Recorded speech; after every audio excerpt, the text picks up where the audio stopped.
Hi, everyone, and welcome to the Changing Tides podcast. In each episode, we invite guests to have honest conversations about their mental health journeys with the goal of destigmatizing mental health within the Asian American Pacific Islander community. Due to the nature of the podcast, we'll be discussing a variety of mental health topics and possibly triggering experiences. While we and the majority of our guests are not trained professionals, we encourage you to practice self-care while listening and seek professional guidance if you or a loved one is in need of support. With that said, let's start the episode. Hello, my name is Yua Watanabe, and I would describe my mental health journey as something that is just as complex and difficult as life itself.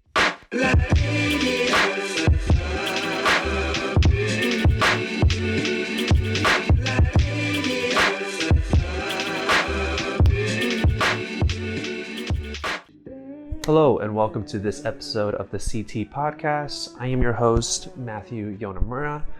Thank you so much for tuning in. This is 31 episodes. It's been very fun for me to do, and I'm not saying this because we're going to stop. I'm just reflecting on the fact that we've done 31 of these episodes, and it's been so cool to see a consistent following on them. I keep forgetting to say this in the intro. Whatever platform you're on, you should definitely give us a 5-star rating, because I don't think we have any ratings yet, and that would be a huge help. So whether you're on Spotify or Apple or Anchor, whatever you're on, you should definitely give us a 5-star rating. But with that said, this was a great interview. It was so easy for me to talk to this guest, mainly because I actually know her relatively well going into it. But we joined the CT crew at around the same time. I think it was literally within a month or two of one another. So it was really great to do this interview, to get to know a little bit more about their story. Whenever I do these episodes with the CT crew, it's really cool because I get to know them better than I did before. And it's just great to learn about their mental health stories a little bit closer. So with that said, I'm very excited for you to hear this episode that I had with Yua Watanabe. Before we get into the episode, I do want to give a quick content warning that we do discuss suicidal ideations and suicide. So if you need to take a step away or be cautious moving forward and listening to this episode, I just want to give you a heads up that we will be discussing these themes. Yua, thank you for finally being on the podcast. I know, I know you were worried about your cough, but for the audience, Yua is, for the most part, you're doing okay, right? Health-wise, you're doing all right. Yeah. So we had to put it off a couple of times, but hey, we finally got you. The gem of the podcast, the most listened to episode in advance. I already know, just star of the show. But I'd love to ask how or why you describe it as similar to how complex life is itself. Yeah, I just feel like my mental health journey, and I think a lot of people would also agree with this, but it's just it's a constant process of working on it, and it's never oh, I hit my goal of I am happy now and that's stable. I think we're just very complex just as human beings, and we'll have bad days and good days. And I think it's mental health. I used to think of it as oh, I'm going to be mentally healthy. I am not feeling so great right now for a long period of time, and I want to get to the point where I am mentally healthy. But that's not, I think I started realizing that that's not necessarily the case. And I saw that as I continue my life from high school into college, it's something that just kind of shifts along with different life circumstances and different events that occur within that moment. So that's why I said I would equate it to life, just because it's constantly shifting, and I see that change as day by day goes by. Yeah. No, I totally get that. And I think, that's it's similar to how everyone has kind of described it. Or not everyone, but a lot of our guests.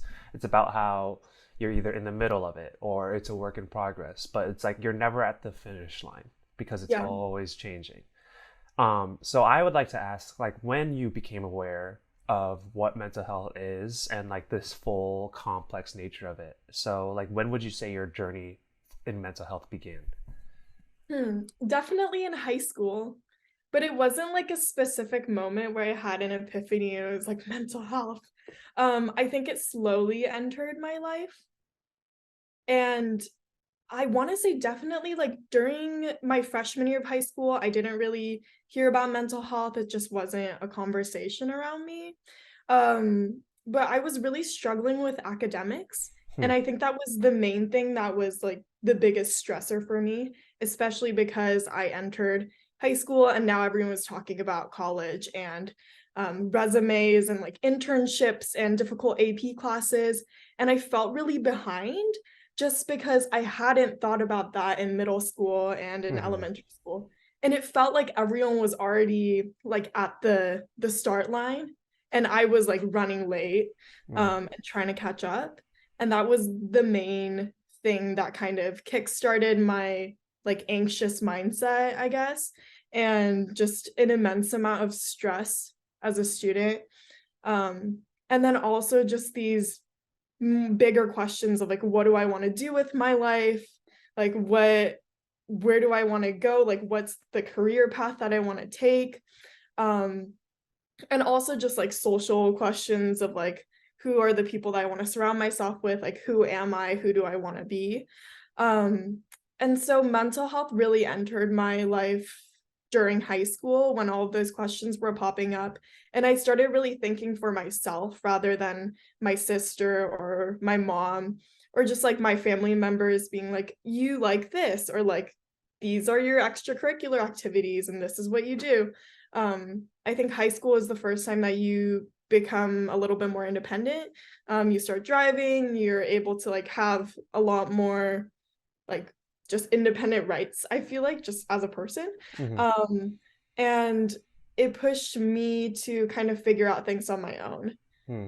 And that was the start of my mental health journey, is when I guess I was kind of naturally given the right to like choose things Hmm. and decide things on my own, which I hadn't done before. I was Hmm. very like sheltered. Right. Um, so yeah, I don't, is that too like too surface level? Should I go more in depth? Well, I guess I do have a follow up. So, with that, because I think there's folks will see independence as kind of like the social life or just like general responsibilities. But how did you connect like this independence to the mental health side of things, I guess? Like how did those two collide to make you more aware of your mental health? Yeah, that's I I think I've just always had a mindset of like wanting to be able to like be stable by myself and Hmm. like not need other people's help. Hmm. Um, Even when it comes to my parents, I'm very like I want to do things for them, and I feel like they've already given enough to me that I just want to give back. And so I think in high school when I got my first job and I was able to start filling out like applications on my own, you know, when you're like 16 and then Hmm. they're like, okay, you're an adult. Um, I I was like, okay, I can do this. I'm going to start living life on my own and kind of make my parents proud. And yeah, that connects to my mental health journey because I feel like that was just a lot of like I think I was just confused. Hmm. I didn't know what I was doing. Um and again, it felt like a lot of people were just like, I've been taking like these higher academic courses since I was like born. Hmm. I know Katie was talking about this a little bit too in her podcast, but being in a very like highly rigorous academic setting, we both went to very similar school districts. Well, hold on. You only went to Costas, so let's just relax. Right, and you went to Redondo. I forgot. I So just forget you let's went to just Redondo. relax. It's not that great. The I'm kidding. rivalry. I'm kidding. Go ahead. I'm No, totally but kidding. Go I ahead. really do think that our South Yeah. Bay, like Beach City school district is very academically rigorous. Hmm. And it's just a lot of stress on the students. And especially for someone like me who I really did not I don't think my mind opened up until I was in like sophomore year, Hmm. where I realized that, oh, I have to get into a good college to yada yada yada. Or it's just like that was the mindset that I had, and that was the mindset that everyone around me had. And so I was like put into this box, and then I was also kind of, I had this idea that I had to be like independent, I had to be an adult. I was, you know, getting older, seeing other people like have jobs, being able to like be financially independent. And yeah, that was, it wasn't something that was inflicted by my parents, but it was something that I have, and I had and I still have, I think, and I'm working on it. But um it's just expectations for yourself, Mm. and it's not outside pressures. It's less of outside pressures, but it's more of like an internal thing. Hmm. um and it's really about being like a perfectionist, and I think that's really like what was rooted in my big like mental health journey of like, I'm not good enough, I can't, keep up. And I really started falling behind in school. I remember the end of my junior year, I think I was talking to my counselor, and she told me that if I missed another day of school, like I couldn't graduate. Hmm. um and that really made me realize like it's like the school setting that's giving me a lot of stress, because when I'm at home I feel fine, but when I'm around other students that I really compare myself to, and I'm like, oh, that is perfect, I have to get there, um I like beat myself up about it. Hmm. So there's a couple of follow-ups, but first I'd like to ask, like, how was there someone you spoke to? Was there something you came across on social media?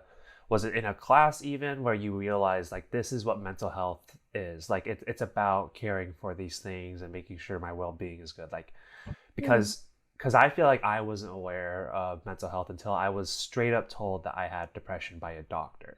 So mm, like for you, how did yeah, you realize like this is actually like your mental health journey? yeah. So what's interesting about me is like I have never been clinically diagnosed, Right. I guess. And I think you don't have to be. When you Correct. know, you just know. Right. Um, and yeah, I, like I said, I like couldn't get out of bed. I just was not going to school. Really, just the mindset of like, I wish I could just sleep and not wake up. Mm-hmm. Like a very nice like death that Mm-hmm. that isn't painful. And that was like what I was wishing for every day. But I did have my mom, and I'm really close with my mom, and so I remember talking to her about it. She was obviously concerned because I wasn't going to school. Um and mental health, I think I actually like took initiative because I really wanted to get better.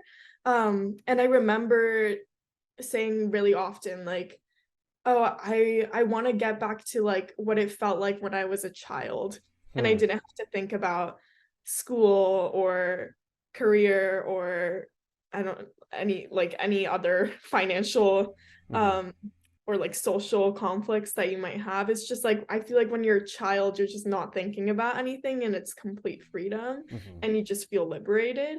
And I remember saying really often that I wanted to get back to like when I was a child and the Yeah. mindset that I had. And so I remember doing a lot of just like online searching, like, oh, like I feel sad, or like what to do. And like I think the terms like depression and like suicidal ideation and all of those were in my vocabulary.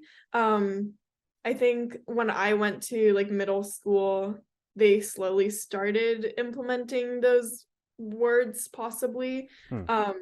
I don't know. I genuinely don't remember how that was already in my vocabulary. I think it was just like something with school, or they brought in like counselors.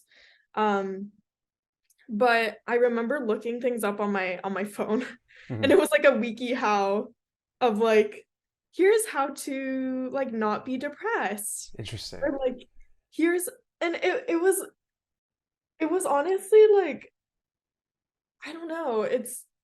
I guess that was just the easiest way for me to not really talk about it, Mm, and keep it private because you do have like the incognito mode on your phone, right? right. And I was very tech savvy with my like iPhone 4. But I remember looking things up and like reading WikiHow of oh like how to not be like suicidal or like how to not be depressed. Mm, And I guess that was my like intro to mental health because things interesting. would pop up and be like how to be mentally healthy or like how like certain things that you can do to like have a healthier lifestyle or like change your mindset.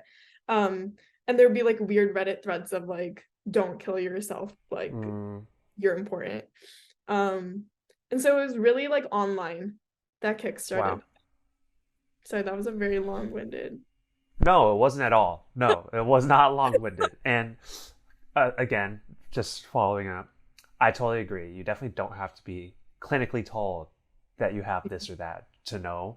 That's just how like I figured it out. So I totally agree. Like you definitely don't need to be told by anyone that in order to be validated.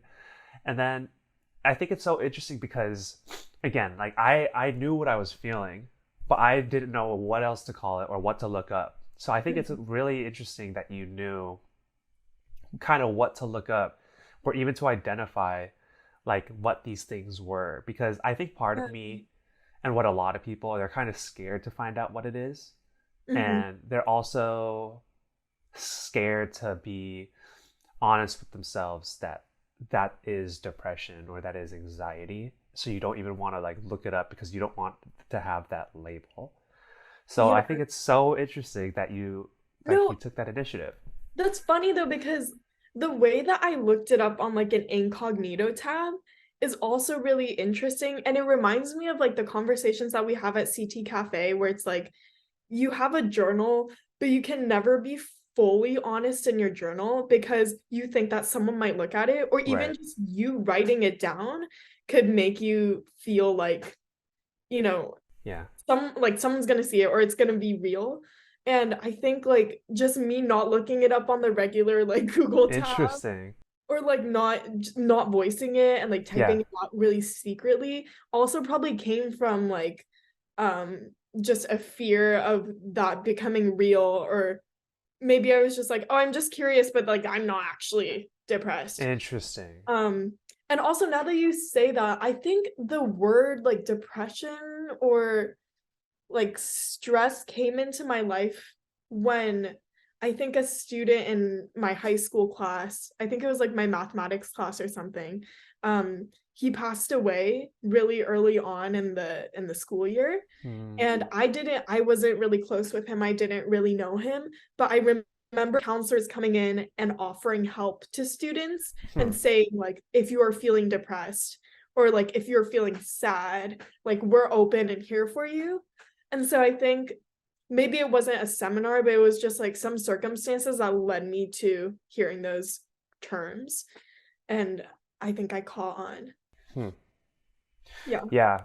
And I also think it's unbelievable that like going into your freshman year, you're already aware of like the because I didn't even know that kids in middle school were taking like AP or advanced classes already. Like I kind of knew like because of the math classes, like you had the option of going into like the one above with the one like the general one or the advanced class.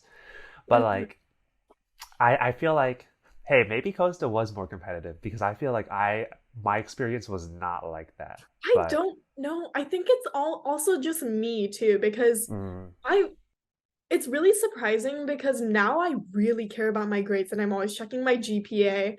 And that's just like the persona that I had in high school. And like in middle school, I never checked my grades. huh, I didn't even know that grades really existed. I was really like out of my head and just letting my parents do everything. I didn't interesting. think about like a career. I didn't think about applying to colleges. I didn't even really know that colleges were a thing. I was really just disconnected Mm, from everything that I was doing. And then I yeah. entered high school and like merged with a bigger school district because I'm from Hermosa. Mm, So we, like merged with Manhattan Beach. And then there were just very intense students who were like, what'd you get on the test? Or like, mm, um, are you applying to colleges? Like, is that like an extracurricular? Are you doing it like for college resumes, blah, blah, blah? Or like, oh yeah, that would be good for college application. Uh, And yeah, then, it's so yeah, weird because it it's was a like build up. right, and I guess it was probably like that, but I think I was similar to you like in middle school in the sense that like I was like aware of my grades. But I Hmm. think like even when I got to high school, I was just like I'm gonna do me. Like I'm gonna try my best. Hmm. And like I don't know, I feel like for some reason I didn't feel like the pressure, like the similar pressure to you. And I think I Yeah. don't know, maybe I don't know what it was. I feel like there's so many layers to this now that I'm unpacking it, but I Mm, also think because I was like an Asian student, I felt like I had to be at a certain level where like other Asian students were at. Um, and there were like a few like Asian students in my school district, but like Manhattan Beach is predominantly white. And so I think it was also kind of like, oh, how are people perceiving me? Like, should I interesting. be like in the higher math class? Like, should like, Mm, and I feel like people are perceiving me as like someone who is smart and like capable of like academia. Um, and so yeah, I think I felt a little bit like fixed in that box too, mm, of just people expecting me to have good grades and like expecting me to be a good student. Um, yeah. mm. Yeah, I think it's such a weird time growing up in like middle school and high school, and I it's just such a weird time of learning who you Yeah. are and like more about what's going on. But um moving on, because I know you became aware of changing tides in high school, right? Mhm. So during this time, how did you come across changing tides and how did you first get involved? Yeah, it's so weird. It's such a weird story, but I was working on my Girl Scout Gold Award project. Um, and basically it's a project that like serves the community and you have to do it on your own. Hmm. And those are like the biggest two requirements. And at that time I was already struggling with my mental health. And this is like I think I was already talking to my mom a little bit about it. And I knew I wanted to focus my project around mental health just because I hadn't seen anything around, my community that was mental health related. I wasn't seeing anything around school that had any like mental health resources or like I don't like the suicide prevention hotlines were implemented, I think, my senior year. Hmm. And that was through a gold award project or the gold award project that I finished. But Hmm. when I was looking for resources and an organization to connect with, I came across NAMI, which is the National Alliance of Mental Illness.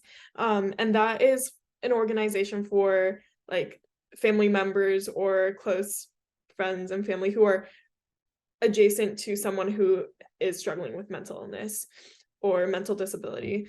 Um, and I think I talked to a lady there, and she was like involved with the J community, and she said, I think your project would be more fit for this new young like mental health org that's kind of forming.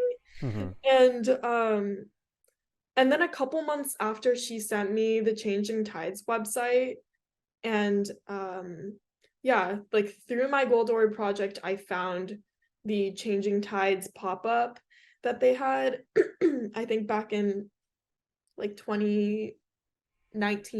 Yeah. Yeah.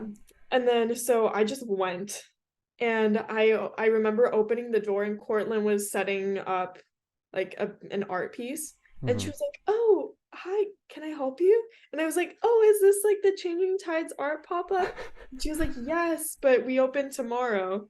And Oh. it was I remember like going with my mom, and it was just so random. And then I went back to the actual like art pop-up, I think the next day. And I talked to Cortland there and Moet. I think I met Katie and Ty too. And then I met Taryn, who is a Changing Tides crew alum. and Changing Tides at the time didn't have enough resources to support me. There were, we were still really small and like expanding, but Taryn offered to be my advisor for the Goldover project, and so Oh, I made cool. that connection.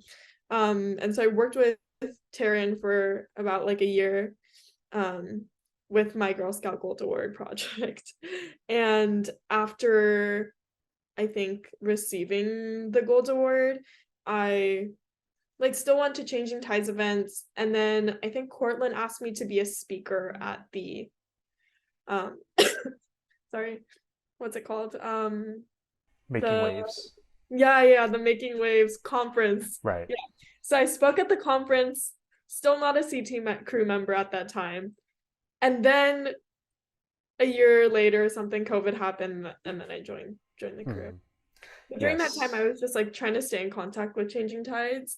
I was really curious about being involved and trying to do something about like mental health awareness, just because I was like, everyone around me is like sad and stressed and anxious about school, and no one's doing anything about it. And I felt so helpless because I was like, I'm just a like 16-year-old who has no power in this world, and I feel like everyone around me is struggling with some sort of mental, you know, like I'm stressed or like I'm sad. Um but I was like, why is no one like talking about it? Right. Yeah.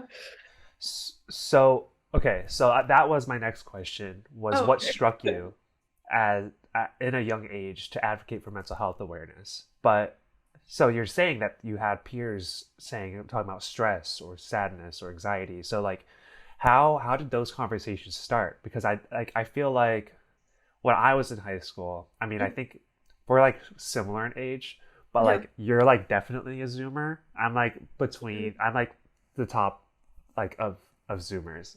So like was it like social media where you'd see this, or was it peer to peer conversations? But how did you become aware that others were experiencing similar stuff to you? Um, yeah, I'm sorry, but it always just like translates back to school. Hmm. Um, I would just hear really often, um, or first I would see students just completely burnt out Hmm. because of like test prep or something. And I remember people around me saying things like, "Oh, I didn't get any sleep at all," or just throwing out like, "I want to kill myself," Mm, really regularly. yeah. And I think it was very normalized, like Right. the It phrase "I want was. to Yeah. kill." And I used to say that really often too, because I don't know, it's high school, and I think there's some sort of truth in that, where It's a we're cry for help. exactly, Yeah. and it's like we're all under so much stress, and um there is there are like multiple levels of like expectations that I feel like high school students feel that they have to fulfill, and the looming college of, are you a failure or are you going to succeed in life? Hmm. And not realizing that in the grand scheme of things it doesn't really matter, but it just feels like it's your whole world. And yeah, I think that was kind of, I think when I started doing more research on mental health and I got involved with Changing Tides, and I did more research with community resources and actions that were occurring through my Girl Scout Gold Award project, I would be listening in more keenly on the conversations that my friends were having, and I would kind of be a little shocked every time someone said, "I want to kill myself," Hmm. when like previously I would be saying that myself. So I guess I just became more aware, and it started with the conversations that I was having with people. And Hmm. it's interesting because I know Changing Tides, we're always like, let's start the conversation. And I really think that everything starts with a conversation. Like you Totally. can really tell, like you're saying, cries for help, or just anything that's like indicating, oh, maybe like we should talk about mental illness. Maybe like we're normalizing this idea of like mental illness being this standard. Mm-hmm. Um, and that was again through conversation. Yeah, it's so wild because I haven't thought about the fact that how like in high school how normalized it would be to say kill myself to the point where it was like An acronym, the a text KMS. act yeah Yeah. like it was such a common thing and I was like a catch-all for I'm sad or I'm burnt out or I'm frustrated, like it was just a catch-all term for everyone, and I think it's kind of scary that it was, I mean it's totally scary how it was just a Yeah. catch-all for just I all of was these like so emotions. desensitized to it. Right. I definitely Right. heard I want to die so often too. Yeah. It was just And yeah. yeah. And that kind of touches on what you were talking about with what you were experiencing in high school of how there are it's so scary to think about, but there were so many times when I could identify suicidal ideations within myself, and but I didn't think of it that way. It was like those times when you said, "I just wish I could sleep and not have to wake up," and Yeah. just because of all the pressures, it would just be easier, right? Yeah. And it's just so scary to look back on that and think about how that's, and I mean it's still a recurring thought for folks is that's still an emotion that comes up, and it's just so scary of that time of Yeah. stress and of social pressures and expectations. It's so much to handle. Yeah. um so you are now at UCLA, Mhm. so the academic pressures haven't necessarily gone away for you. I mean, whether it's UCLA or any other college, you're still a student. Mhm. So, as now a current college student who's very busy, like you're super busy, how do you prioritize your mental health despite the busyness and the pressures of your school?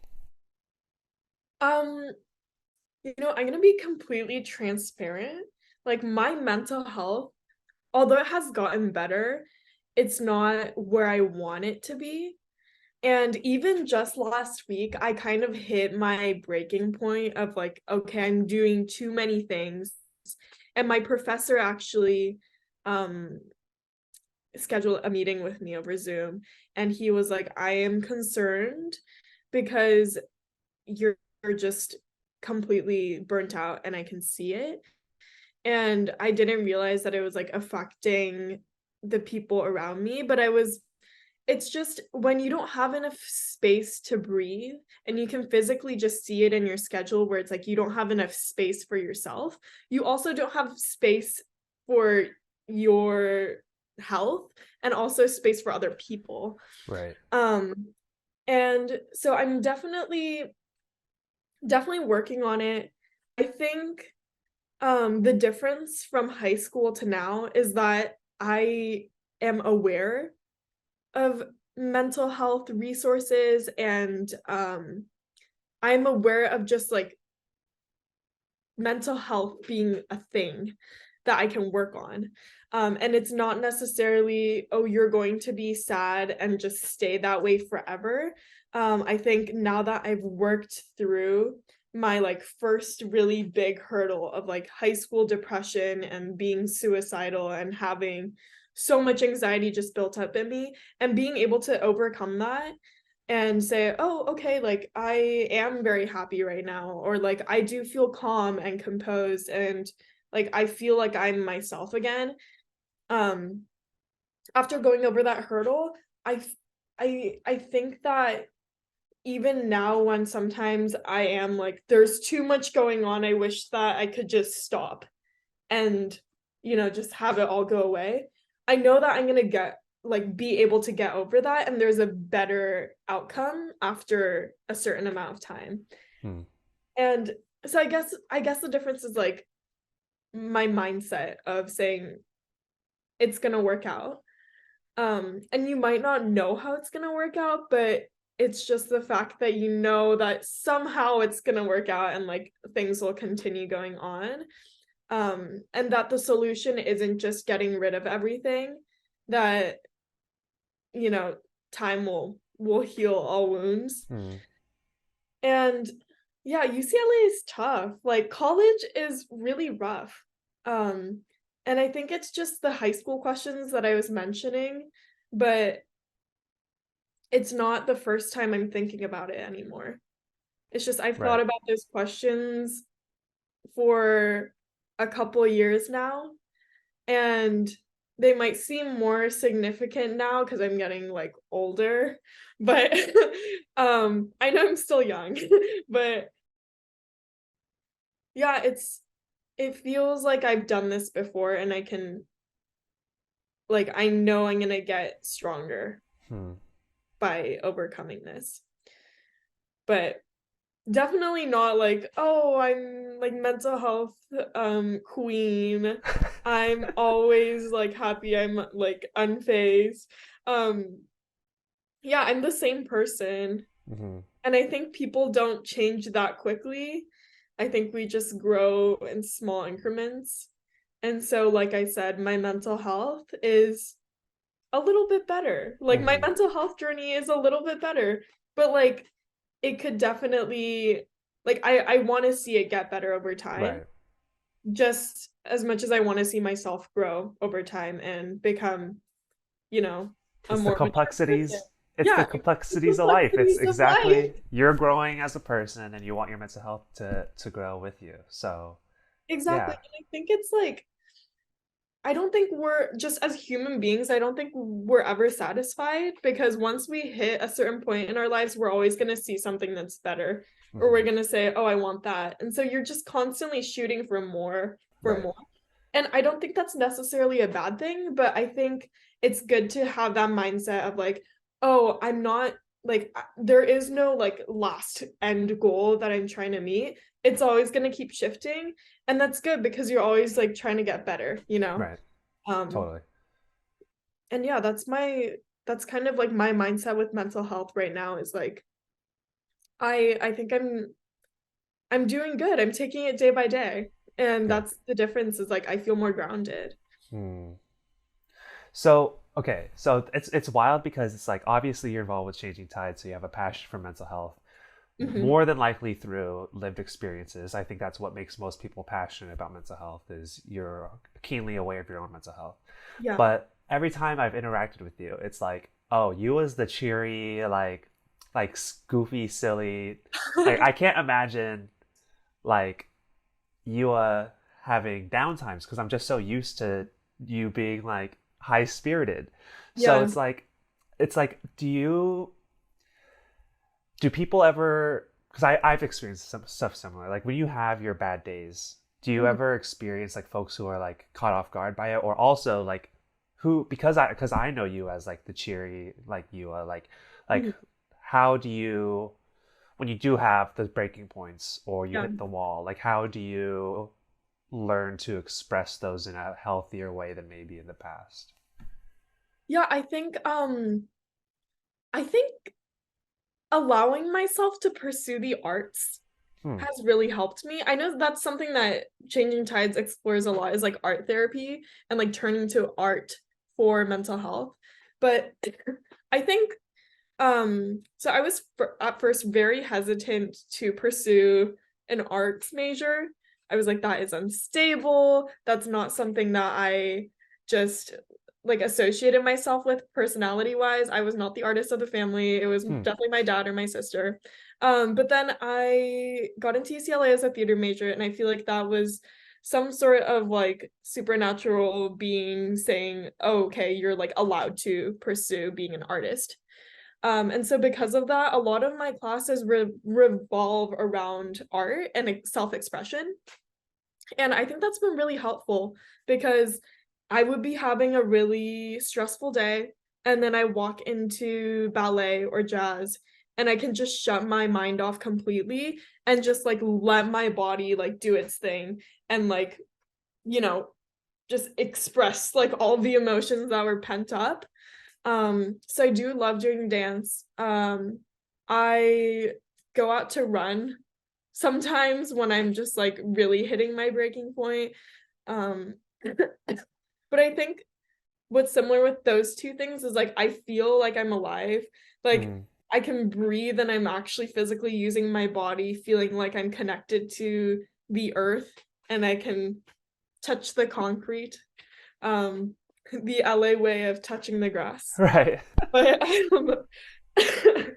yeah, it's I just I think that like with technology and all of these other things that have come into our lives of like us constantly having our phones and like checking social media, it's like it feels disconnecting, and that disconnecting feeling also translates to like my mental health, like being a little bit unstable of me not knowing who I am, or maybe kind of feeling like, I'm not in my body. And so I do like turning to like those physical expression moments where I do feel like I'm in my body and I'm like, okay, I'm like a living, breathing being. Right. Um, and I'm here, and that's like enough, Uh-huh. you And know? it's something that I need to a trick I need to steal from you is going to do not disturb more often. More Mhm. often than not, when I'm texting you about changing tides, it's the Yua has her notifications turned off, and then it's like it delivered quietly. You know what I'm talking about on iPhone? Yeah. So it's like I need to get better at that because I feel like I'm always so connected to my phone. So I feel Mhm. like you seem to be very good at removing yourself from your phone when you need to. Yeah, Um, it's like it's really difficult just because like I stage manage, and like half my job is responding to emails, and that goes from literally any time of the day, right? So I could get an email from, I don't know, like the scenic designer at like 8 a.m., but then a text message from my director at like midnight hmm, about the next day's daily call. And I feel like it's kind of giving yourself the freedom to say like, okay, I'm not gonna respond to those texts right now. And yeah. I'm still working on that just because I feel like I always have to immediately. But yeah, extracurricular stuff in terms of like social media and just other apps that I don't need, I have all of the notifications off. Hmm, Yeah. Like I only have like text and phone on, I think. gotcha. Which is apparently, yeah, a weird trait. Like a few people have been like, why do you have like no notifications? And I'm like, It's not weird. It's how it should be, honestly. So it's like we're honestly we're the weird ones. But so off of that, so you just said you stage manage for the theater program yeah. when you put on performances and such. So I know there's a joke about theater kids, blah blah blah blah blah, Uh-huh. but the commitment of the folks in theater is unbelievable, and I don't know how you survive like Tech Week Mm. or I'm in the tech weeks. right now. Right. I know, like yeah, like you're literally in the middle of it. So during these times, I feel like you're thrown off your typical schedule of being able to maybe go for runs more often or whatever it might be. So like who or what do you lean on in these like grueling tech weeks? Hmm. No, that's interesting because so this past week was my tech week, and it was like the best week for some reason. And Interesting. I kept saying on Monday, I was saying, today's such a good day, and for no reason. And I was saying that like over and over to my friends. And I think so. I told you that I had like a meeting with my professor. And the biggest thing that I took away from the meeting was him saying, like, in the end, it doesn't really matter. And Hmm. that kind of sounds like horrible at first. Um, but it really took a weight off my shoulders, and I was able to just focus on my priorities. And my priority in my mind was I'm at school for theater, I'm a theater major, and the show that I'm working on is a department show, and that's what I'm here to study. Hmm. And that is my number one priority. And so I kind of like shut my mind off of a lot of other things, like other commitments that I had. So like not necessarily saying this is a good thing, but like I kind of took my time off of like general ed homework that could be submitted like next week, or kind of like lessening my volunteer workload for like graphic design, or just like taking out food instead of cooking, Hmm. which is so random. Or I don't know, like dirty clothes. For some reason, I like fold my dirty clothes and then place them neatly like in my laundry hamper, which is like also a really psychopathic trait that I might have. But like I didn't fold them and I just threw them in there. Like it's that's normal. But So you like fold them for the laundry machine? yeah, just because it's like Hey, I don't know. you do you. You got to do what you got to do. But like I didn't do that this week. Just like tiny things, or like sleeping for an extra 30 minutes and then, and then starting my day. It's just like I was nicer to myself Hmm. and like less rigid in the things that I thought I had to do. Hmm. So I was like, I don't have to like cook dinner, or like Right. I drove to the theater building instead of my 30-minute walk with like my laptop and my binder Yeah. and everything. So like I drove instead and I paid for like $6 student discount parking, but I was like, that's going to be easier on me like in the long run. And I got back to my apartment early and like went to sleep by like at least 2 a.m. So it was like Matthew, your face. But I think it's just like small changes, really small changes that I Hmm. made, like ended up creating just mood changes of me feeling Right. like it was just randomly a better day. Right. But I guess it wasn't random because I allowed myself to make tiny Totally. spaces to breathe. Totally. And Um, by the way, for audio only listeners, it's the reason why you said Matthew, your face, and laughed isn't because she's calling me ugly. It was because when she said she make sure she got to sleep at least by 2 a.m., I was like mind blown. But anyway, I yeah. just wanted to throw that out there that Yua is not bullying me. She has before, but not right now. Um, but yeah, no, I think I mean that's something that I'm so glad you've learned as a college student, because I think that's something I feel like, and that I'm glad that you vocalized that, because I wish that I had done that in high school. Mhm. I wish that I had prioritized myself at times, but also just like figured out my priorities. Like, I'm not saying this is advice to every high school student, but for me, I wish there were nights that I just went to sleep instead of finishing an assignment, Yeah. because I think that would have served me in that moment. Not necessarily every night, but there are times when it's like there's so much going on. I should have just slept, or I should have just gone for a walk. I should have done this or that. Yeah. So And it's the like, earlier people can learn that, the better. yes, I completely agree. And I think that I had to I realized that people are much more sympathetic and nicer Yeah. than you think. Especially your teachers and your professors, I feel Yeah. like. And it's like I think people react to human emotion and human lived experiences because we all experience really similar things, I think, just generally. Hmm. And we experience similar feelings and emotions throughout our lifetimes. And I think, like, when I was talking to my professor saying that I'm sorry I couldn't submit my assignment, like, I have been working, I am concerned about my finances, I want to, like, do well in my job, but also do well at school. And I'm concerned that, like, you have a bad impression of me because I haven't been able to submit my assignments on time. And there's just additional stressors right now that are really overwhelming me, and like theater and all this. And they were understanding, and they said, I went through the same thing in college and I understand. Hmm. And like you can take, you know, a moment to breathe. And I think, yeah, it's just communicating transparently instead of saying, okay, I'm just gonna stay up all night and do this, or like they're not gonna understand. It's like, it takes literally just words Hmm. and a little bit of your time to communicate to the other person how you're feeling. Hmm. And I think that's like a healthy response too. Yeah. reacting to overwhelming situations. Definitely.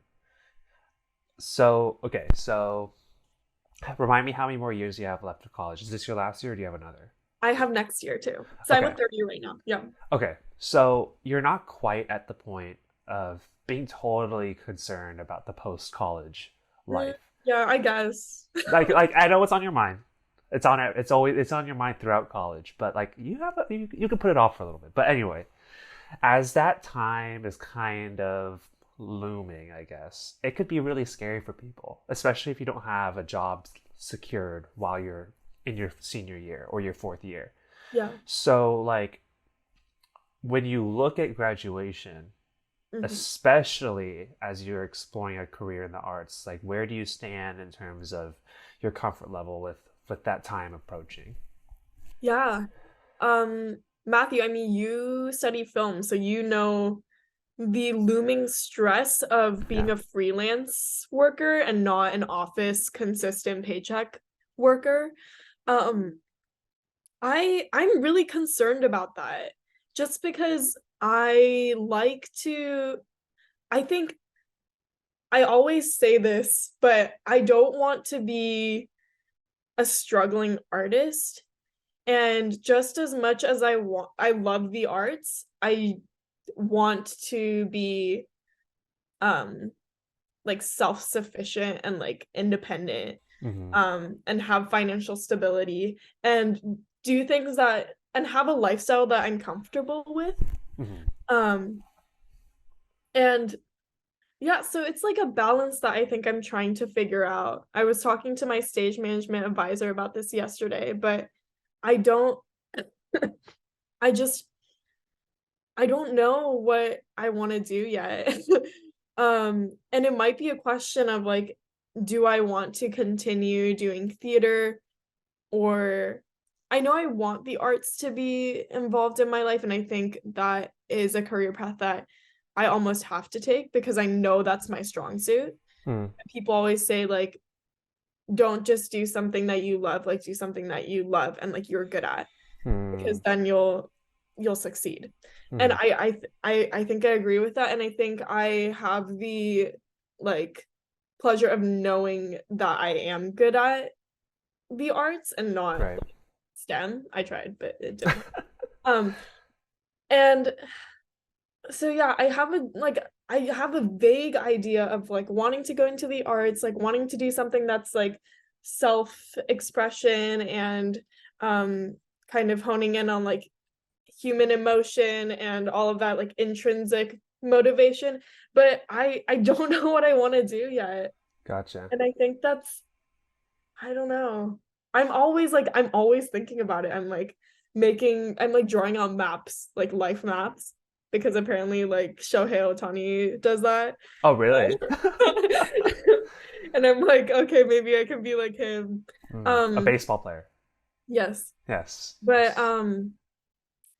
yeah, I don't know. One thing Mm. I do though is I take advice and I like implement it really quickly. So Huh. whenever someone gives me advice and I think it's good, I like try and implement it as much as I can into my life. Hmm. And I think there's a lot of people that I come across at the university that have, you know, lived their lives and like had their careers and everything, and they have a lot of wisdom to give.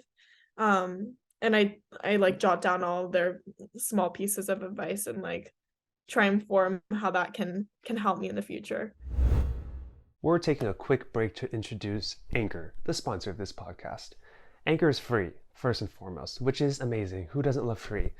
And you can record everything directly into Anchor. It's so easy to use Anchor. That's how you are listening to this podcast, whether it's Spotify, Apple, the Anchor website. You're listening to it because I uploaded this podcast episode to Anchor.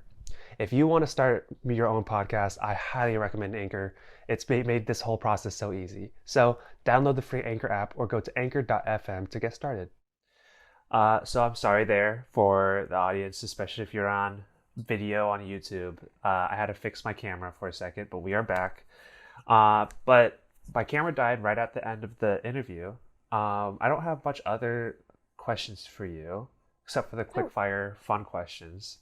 But Okay. before I get to that, I have noticed that you seem to be very involved with the JA community and many different programs at UCLA. Hmm. What is like the what role does community play for you in mental health or just your life in general? Does the J community? Or just like community at college or just Mhm. having a community of some sort? Yeah, I think I'm always looking for a community that I can be a part of. Sometimes I overextend myself because I want to be in too many communities, but I think it allows me to have some sort of like self-identification. So the JA community, I think the people I just identify with like ethnically and also Mm, just culturally. Um, and like being Japanese American, not just being put in a box of like when I was, I don't know, in high school and everyone be like, oh, you're Japanese. Like, okay. mm. It's like, okay, but like no, I'm like more than There's that. so much nuance. And I think the JA community like allows for me to identify that. And I remember when my sister like first kind of opened the door for me, she first like joined NSU, which is the Nikkei Student Union, and told me to join at UCLA. I I just felt more comfortable just naturally with the people, Hmm. and I can't really like pinpoint it, but I think it's just this inherent like understanding of, oh yeah, hey, like yeah, we know. Yeah, like like like we have similar like upbringing experiences and like we totally. eat similar foods and like it's just like a cultural thing. So yeah, within the J community, I guess it's comfort and like a natural like unsaid friendship that I could just have with these people. Um for theater, I think it's like passion. Um because we're all striving to succeed in this very unstable and honestly like dying industry because theater is like thought to be so old, right? Everyone Hmm. like wants to go see movies now and not plays or musicals. But like 100 years before, everyone went to go see the operas. Hmm. Um and so yeah, I think like I get like more motivation and fire and inspiration to continue my like love for theater and want I don't know, continue wanting to be an artist with my theater community. Hmm. And then with just different clubs around campus, I think it's like something similar where I gain a different sense of like identity and being by being a part of that community and by Yeah. surrounding myself with those people. And I think similarly with the people in those environments, like they identify a certain part of them with that community Hmm. because I don't think it's just anyone's just fixed in one community. There are smaller communities that like we are all a part of. Um, and I think people are a part of multiple communities. And that is just like what makes us such complex beings is like we have multiple identities, right? And Yeah. like personalities and I can say like for sure my I think personality in Changing Tides is probably different from my personality with like my fellow designers in the theater or when I'm stage managing. Like I'm much more like organized and like we got to get down to work like okay, come on, we're going dark. We're going to start calling cues now. Like Okay. quiet on set. You know, it's like Yeah. it's it's like I I associate my like different parts of myself with different people Yeah. and with different communities. And that's why like I love that.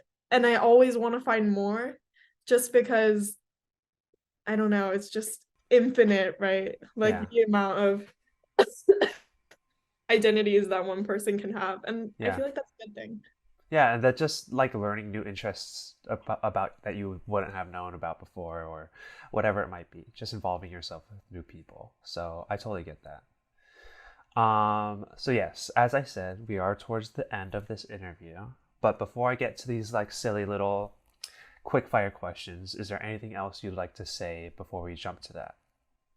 I'm just really happy that I'm finally on the CT podcast. It was just like in the back of my mind. I always like I was like, okay, one day I'm gonna have to do it, but I don't know if I can say anything that's worthy enough to be on the podcast. And I realized that we always say, okay, we're speaking in first draft during CT cafes. And I was just like, okay, I'm gonna go into the podcast with that mindset of Uh-huh. this is a first draft. Like probably maybe like tomorrow I'm gonna look back and say, oh, that was so stupid. That was such a stupid answer. Or like I changed my mind about that. And more so like in a year or in 5 years or Mm. in 10 years, I might listen back to this podcast and be like, wow, I was so like naive. Um, because I do that just normally too. I look back at myself in a year and I say, wow, it was so different. Mm. Or I just had a completely different mindset. So Yeah. I'm glad that I got called on to the podcast. And I'm excited to kind of look back and see how my perspective changes over time Hmm. because it's just Yeah. a nice ref. No, definitely. And I think that's part of it is you've grown so much since like how you originally viewed mental health, and it's just the complexities of life all over again. It's just a time capsule for that. You're so And good at bringing the theme back. you know what? I've done this is It's my like you've done this 31st. before. This is my 31st episode. I'd like to think I've picked up some tools of the trade. Um I'm just so happy for to have you on the crew. I came like onto the crew like literally like I feel like it was like weeks apart of when I joined and then you did. So I'm Yeah. glad that we're like in the same generation of CT crew. I'm glad that Leah Michelle is out here saving theater for you to have a job in the future. Because without her and Funny Girl, I don't know what would happen to the entire Broadway world. Um, I just had but to sing a Leah Michelle song for my dance class what a couple song? days ago. Mama Who Bore Me. And like I was definitely the worst in the class just because I'm not like a musical theater student. Um, but yeah, you brought up Leah Michelle and she's like I kind of mean, relevant in my life right now. I'm glad this is a podcast because she could hear it and she won't have to read it. But anyway, thank you so much. And then I think there's just the quick fire questions now. Okay, cool. So Are you to like gonna kick it off, time me or something?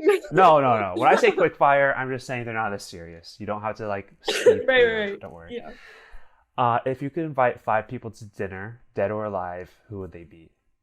Oh, um, I want to have dinner with my family Okay. and I think just like my extended family too, because Mm, I never like hung out with them. And I think they're mm, the most important people in my life that I never got to talk to.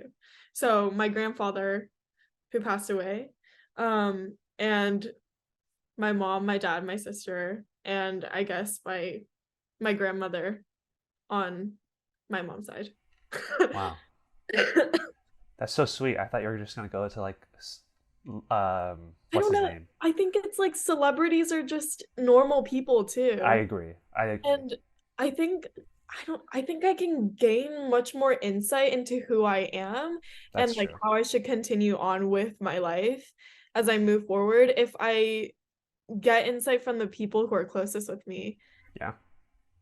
I was kind of just hoping you'd say Lin Manuel Miranda five times, but No, um, honestly.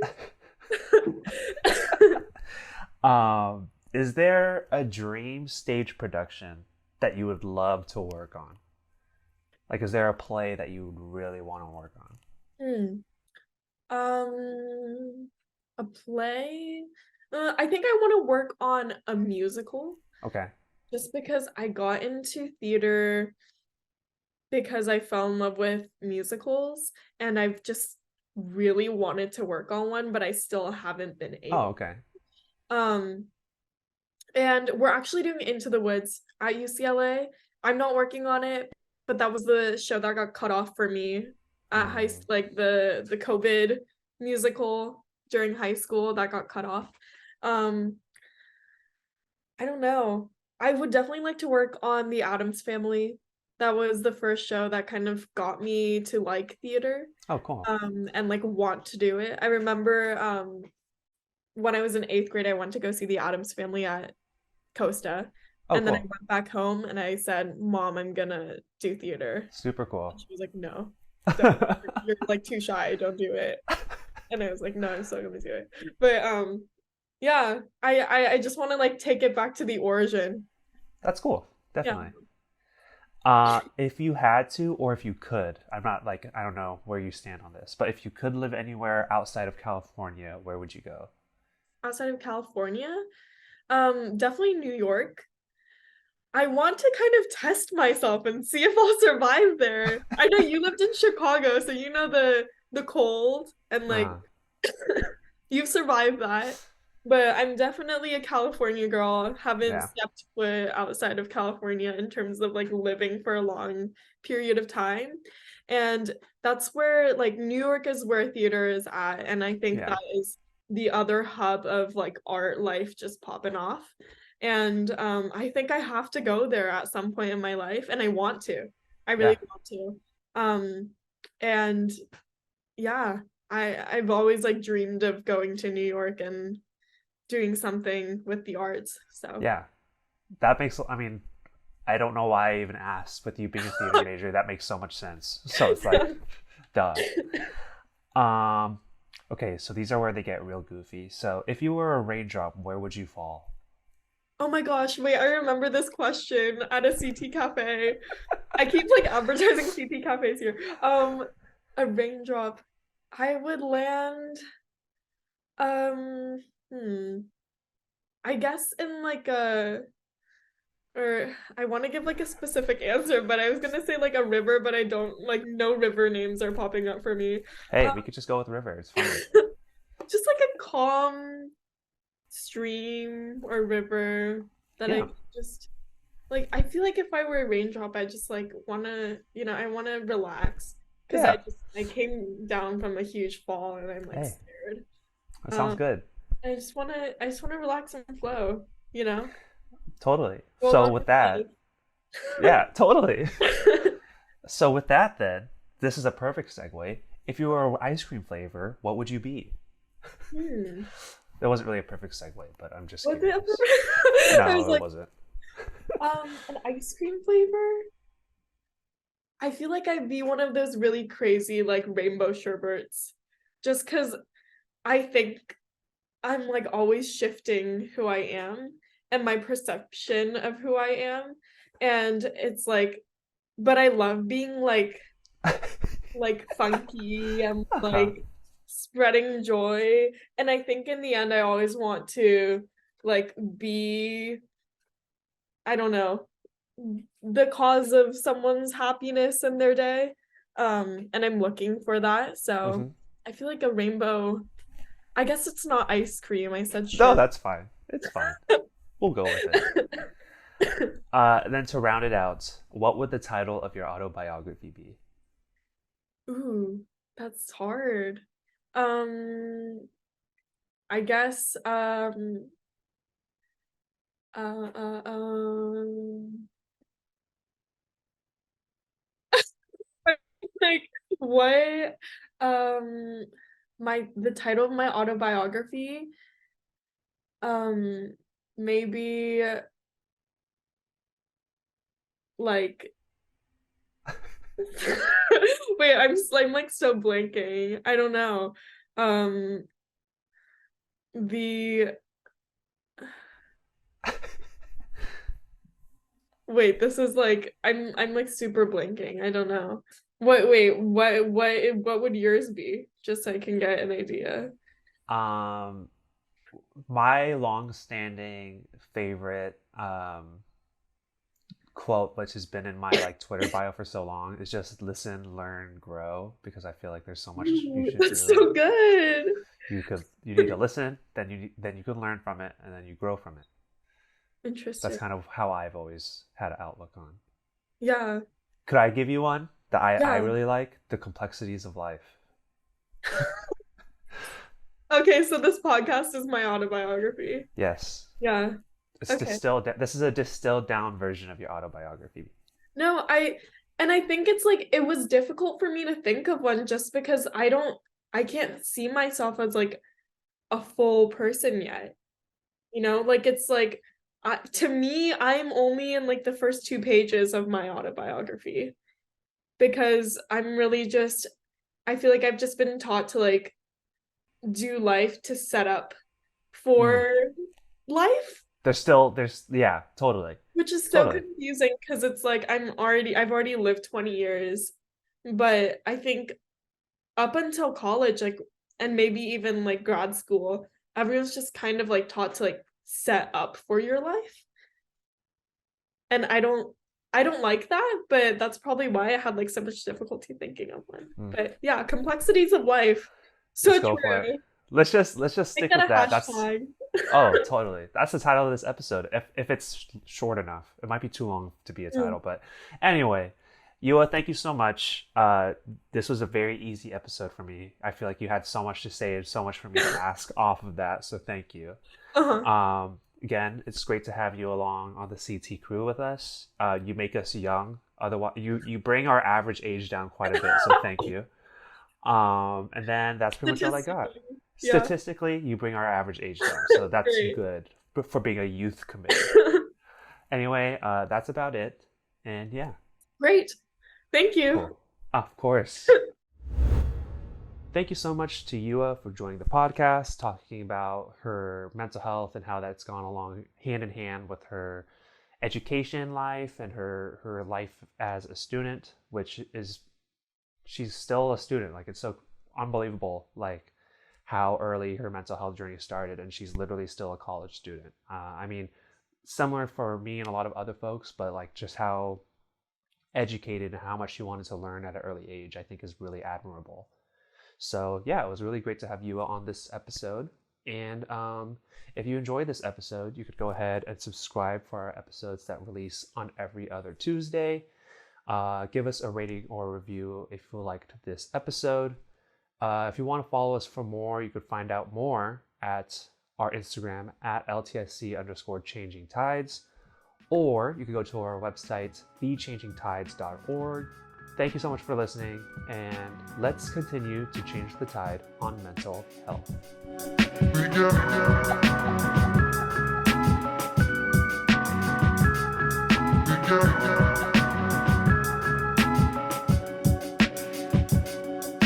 Yeah.